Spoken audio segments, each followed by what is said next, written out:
When we think about food and well-being, our minds often go to nutritional value or what people need to feel nourished. But Ajinomoto, the University of Oxford, and Gallup started to think differently. They wondered, what if we saw food as a social activity so that we can understand its impact on well-being?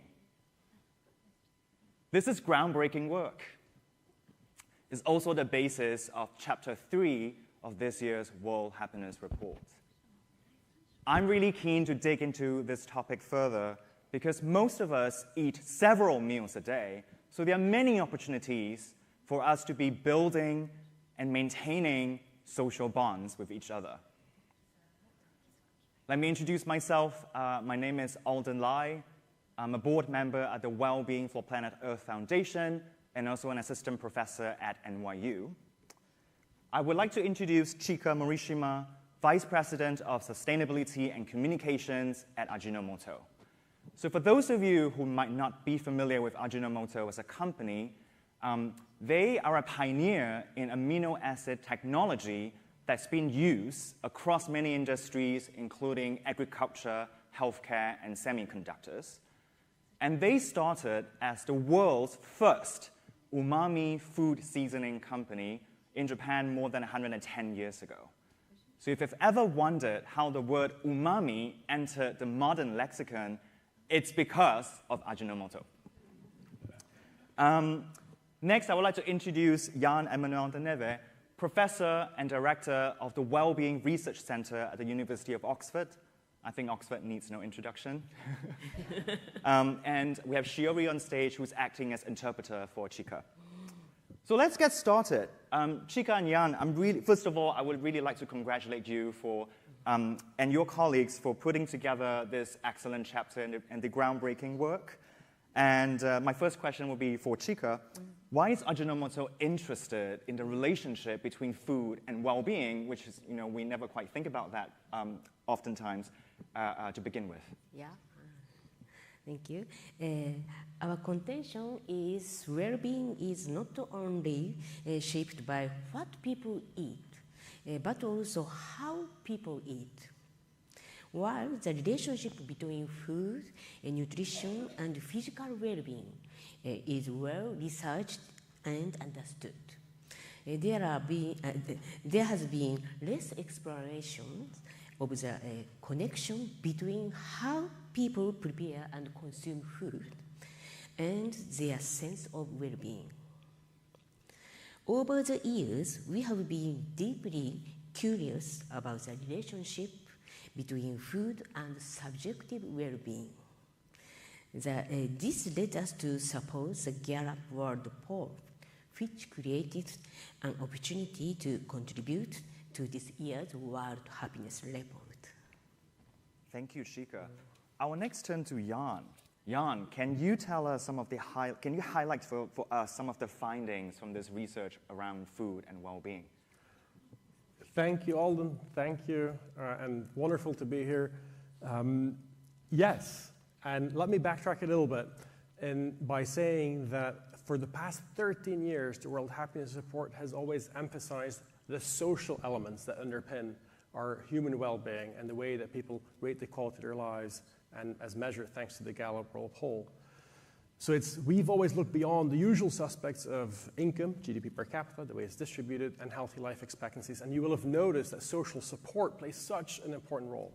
So in this year's report, right here, we focused on the theme of caring and sharing because we want to put more meat on the bone of that social support element.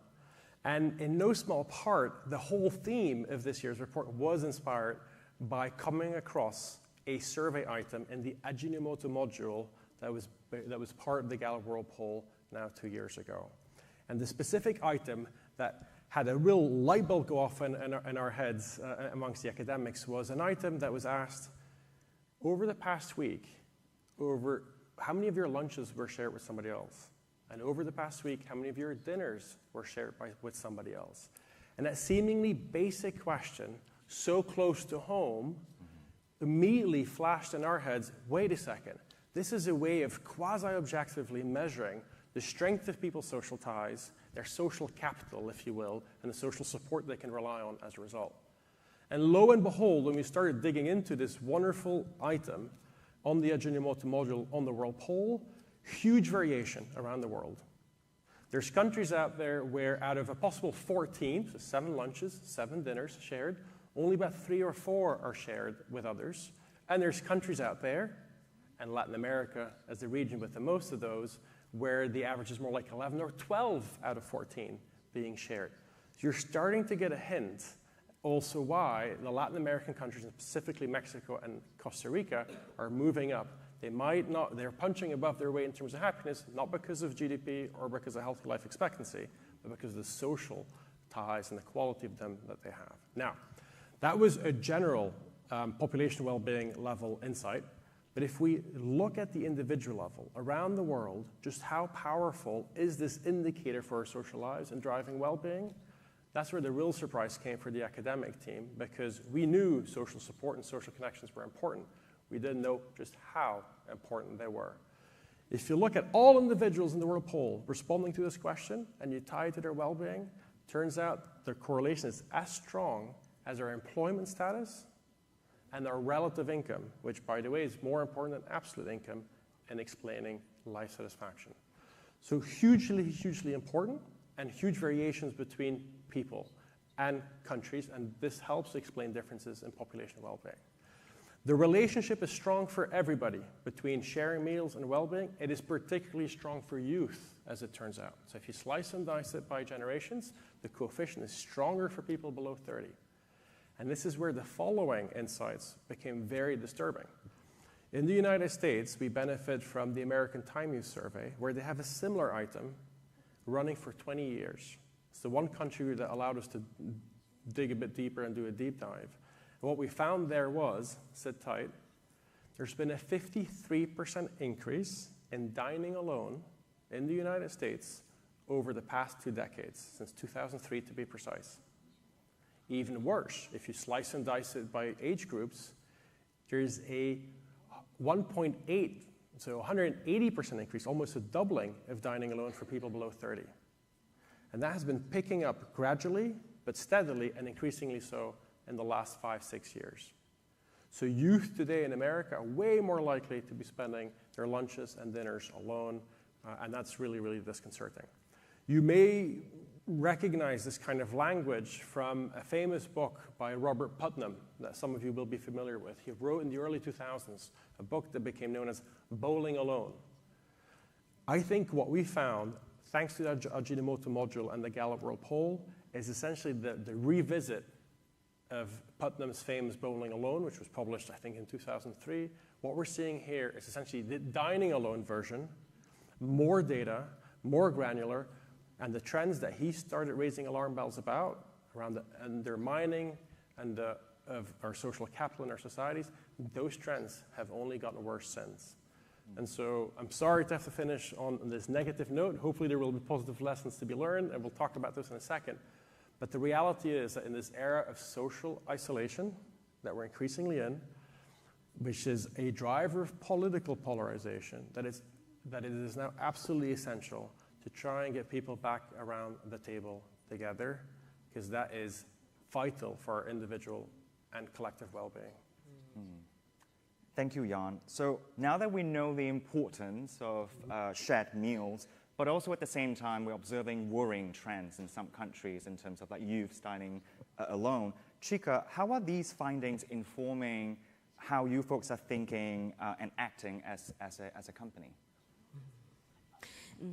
Social systems around the world need to be strengthened to increase opportunity for people to enjoy cooking and eating together. Ajinomoto Group has implemented initiative to support sharing nutritious meals together. For example, it supports the children cafeteria, a place where children from disadvantaged families eat nutritious meals together. Through a sustainable financial supporting mechanism that everyone can easily support. As well as increasing the opportunity for eating together, it is also important to reduce barriers for the private and public sectors in preparing tasty and nutritious meals. Ajinomoto aims to improve people's well-being through cooking and eating together by providing products and recipes that enable everyone to easily prepare delicious meals for their important people, and by taking initiative and communication that encourage people to cook and eat together. It's really inspiring to hear that Ajinomoto has created sustainable solutions to help disadvantaged families to be sharing meals together to maintain that kind of like social bonds. I think maybe I'll kind of like move on to invite the panelists to maybe share one departing thought. I mean, this is really meant as a teaser for you folks to be reading the chapter as well, because I just think that the findings are really so important. We just never quite think about the contributions of sharing meals. So maybe I'll come to Jan. Do you have a departing thought for our audience to get them excited to think more about the relationship between food and well-being? Yes, well, obviously, the main insight is get back together around the dinner table, make sure you're present, and try and share more lunches, breakfast lunches, and dinners with other people. Now, fun fact, and I'll finish on this, is there an optimal number of shared meals? As it turns out, it's not 14 out of 14 either. The optimal number of shared meals is 13 out of 14. So we do need a little bit of me time. But clearly, most of us, I presume even in this room, are not sharing 13 out of 14 meals together. And so there's a lot of room for improvement and a lot of policy and a lot of organizational efforts to be put in place to get us to about 13 out of 14 together. Thank you, Jan. And Chika, perhaps one departing thought for the audience. Yes, in the months ahead, we plan to enter into a partnership with that supports the development of concrete guidance for actions that can help policymakers take steps to improve well-being outcome and in turn foster higher levels of happiness. Everyone knows that a good meal with people you care about put a smile on your face. As long as we live, everyone will eat. I believe that food is one of the easiest and most inclusive solutions to improve the well-being of society. Thank you, Chika. Let's now start planning our next 13 meals with people so that we can smile and have food together. Thank you again for panelists. Thank you, Alden.